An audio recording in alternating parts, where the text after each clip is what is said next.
This post contains spoilers for False Positive. Run away if you haven't finished it yet. False Positive begins at the end. The pregnancy horror movie, released Friday on Hulu, opens with protagonist Lucy, Ilana Glazer, walking the streets covered in blood as police sirens wail in the distance. At the end of the film, it's revealed that the blood is from the double homicide she just committed, killing both her fertility doctor, Dr. Hindle, Pierce Brosnan, and his partner in crime, Nurse Dawn, Gretchen Mol. Lucy murders them with her bare hands, physically beating both to death after finding out that Dr. Hindle impregnated her with his own sperm during her procedure, in addition to aborting her daughter in favor of her sons. But the film doesn't stop there. Lucy goes home to her twin sons, the ones she never wanted, picking her daughter over them earlier in the film, and hallucinates killing them too, sending them out the window and watching as they cry and float over the New York skyline. But the movie, despite its horror bona fides, doesn't go so far as actual infanticide.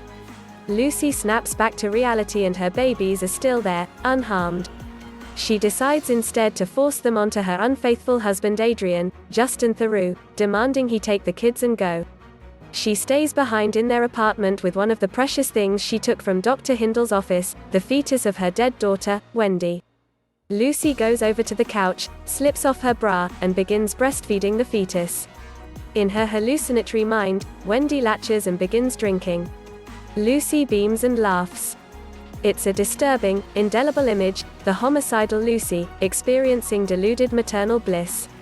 It was super controversial, Ilana Glazer says of the film's ending in a phone interview. We had to fight for it. Glazer co-wrote the film with director John Lee, a frequent collaborator who had helmed several episodes of her hit show Broad City. John and I knew this was the ending from the beginning, she says. She demurs when asked to say more about its meaning, reiterating that this was the intent all along.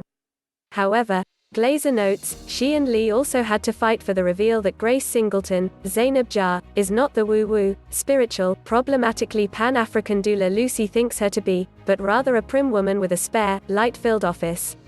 I am not your mystical negress, Lucy, Singleton declares when she realizes what her client imagined her as. The gambit doesn't entirely work, though it is a relief to find out Grace was written with a little more care and depth than originally perceived. Narratively, False Positive takes its cues from Rosemary's Baby, Roman Polanski's 1968 horror classic about a young pregnant woman, Mia Farrow, who essentially gives birth to the spawn of Satan.